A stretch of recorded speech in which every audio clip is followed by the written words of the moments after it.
नमस्कार दोस्तों, प्रियंका स्टडी 24 में स्वागत है आपका। दोस्तों इस कहानी को पूरा सुनिए, बहुत ज़बरदस्त कहानी है और एक लाइक कर दो यार, बार बार भूल जाते हैं आप लोग। तो चलिए शुरू करते हैं। एक राजा था, उसकी दो रानियां थी।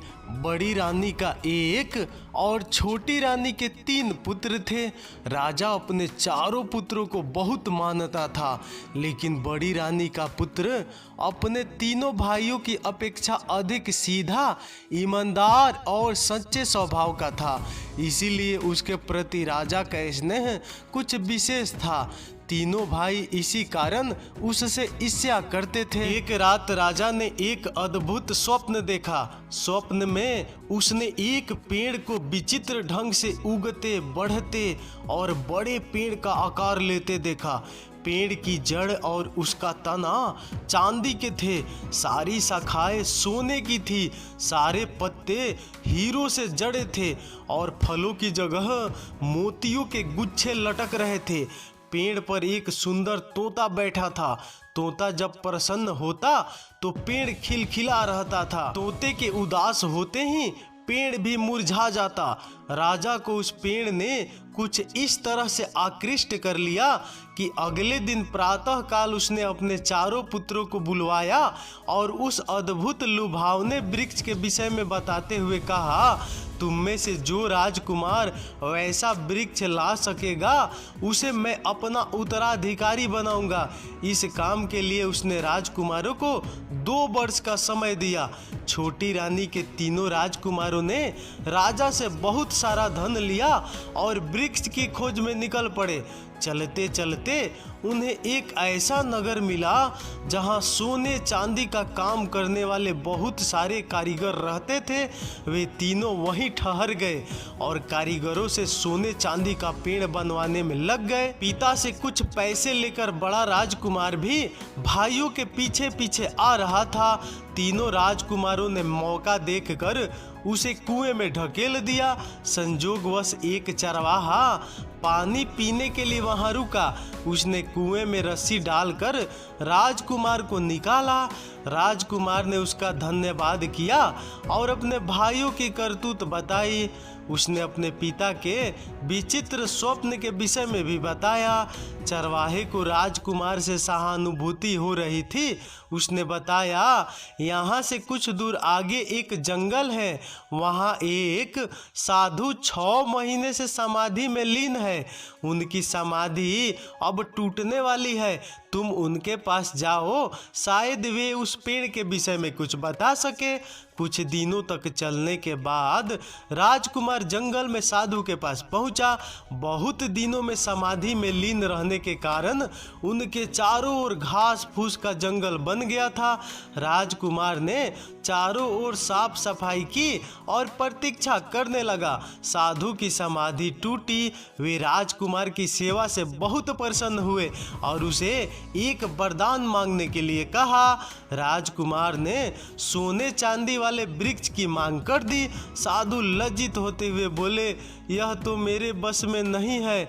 आगे दूसरे जंगल में मेरे गुरु हैं, वे शायद तुम्हारी सहायता करें। राजकुमार लंबी यात्रा के बाद दूसरे साधु के पास पहुंचा। वे 1 साल तक सोते थे। राजकुमार उनकी सेवा करता रहा। जागने पर साधु ने प्रसन्न होकर वरदान मांगने के लिए कहा। राजकुमार ने उनसे भी वही वृक्ष मांगा, लेकिन इन साधु महाराज ने भी खेद पूर्वक अपनी असमर्थता जताई।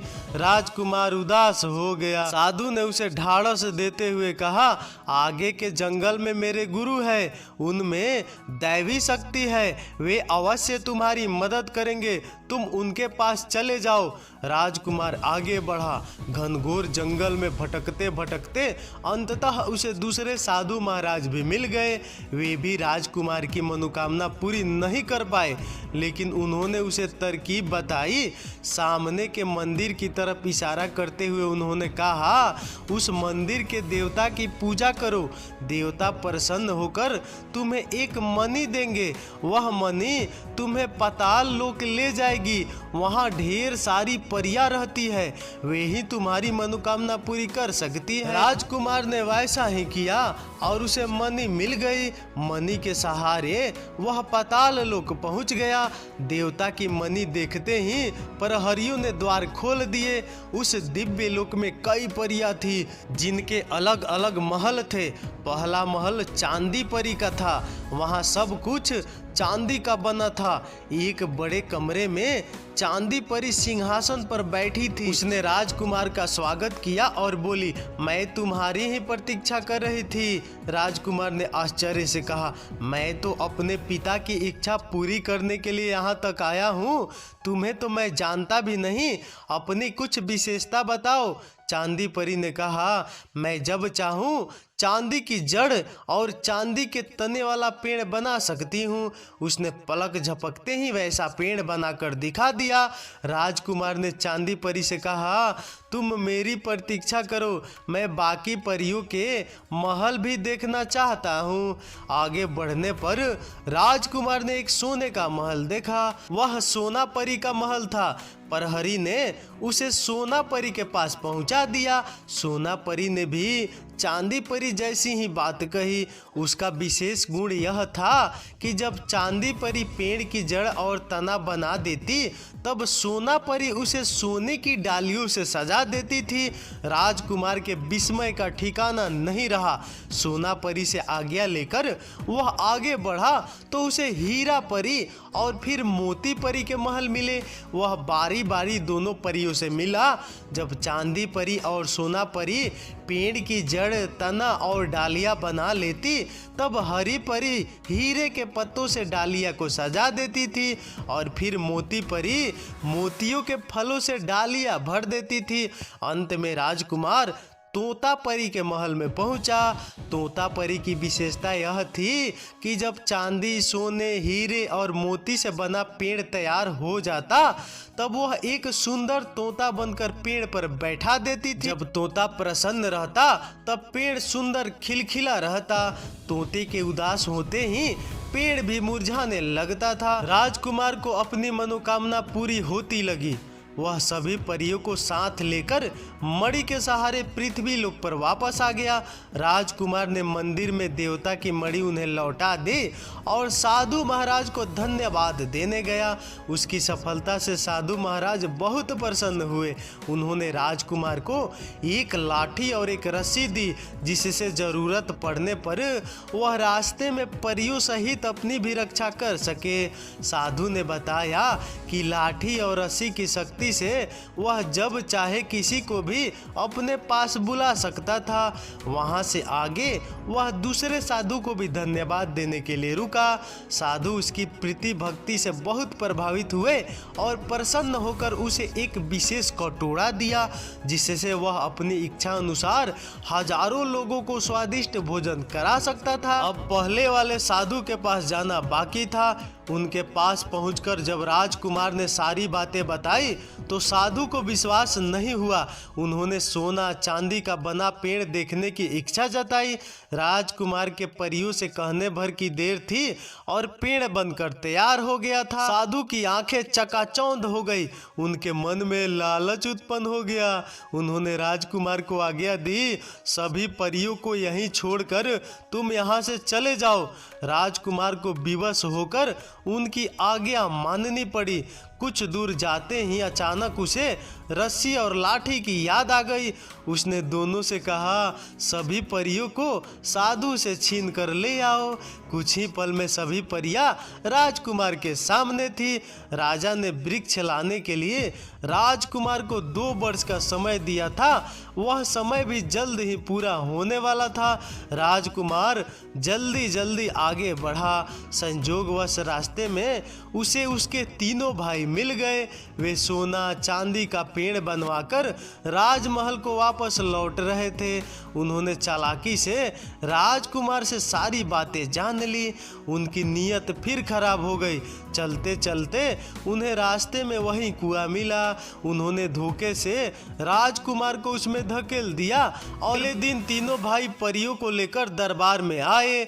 उन्होंने राजा के सामने परियों से रूपहला सुनहरा वृक्ष बनाने के लिए कहा, परंतु बहुत मिन्नतें करने के बाद भी परियों ने वृक्ष नहीं बनाया। वे पहले ही तीनों राजकुमारों के अपने बड़े भाई के प्रति दुर्व्यवहार से क्रुद्ध और दुखी थी, लेकिन राजकुमार भला कहाँ हार मानने वाले थे। सोने चांदी का जो वृक्ष वे कारीगरों से बनवा कर लाए थे उसे उन्होंने दरबार में मंगवाया।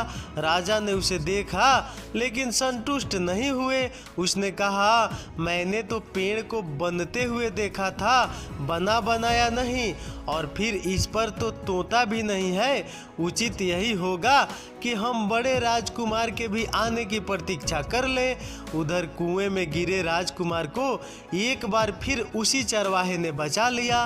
राजकुमार ने आभार व्यक्त करते हुए कटोरी की मदद से चरवाहे के परिवार सहित सारे गांव वालों को स्वादिष्ट भोजन कराया। फिर वह बहुत दुखी और उदास मन से राजमहल की ओर लौटा। उसके साथ न परिया थी न पिता के स्वप्न वृक्ष को बनाने की क्षमता। राजमहल में प्रवेश करते ही उसे दरबार में हुई सारी घटना का पता चला। वह उसी समय पिता के पास गया और उन्हें अपने भाइयों की सारी करतूत बताई। उसने वादा किया कि अगले दिन वह दरबार में स्वप्न वृक्ष को बनते हुए दिखाएगा। लाठी और रस्सी की मदद से उसने परियों को अपने पास बुला लिया। अगले दिन वह उनके साथ दरबार में आया। परियों ने राजा के सामने रूपहला सुनहरा हीरे मोतियों जड़ा पेड़ बनाया। अंत में पेड़ पर सुंदर तोता भी आया। राजा प्रसन्नता से गदगद हो उठे। उन्होंने राजकुमार को अपना उत्तराधिकार घोषित कर दिया। तो दोस्तों, इस कहानी से आपको क्या शिक्षा मिलती है? दोस्तों, अगर कहानी अच्छी लगे तो यार एक लाइक करके ही जाना या डिसलाइक करके, लेकिन ज़रूर कुछ ना कुछ करना। तो चलिए फिर अगले वीडियो में मिलते हैं, तब तक बाय, धन्यवाद।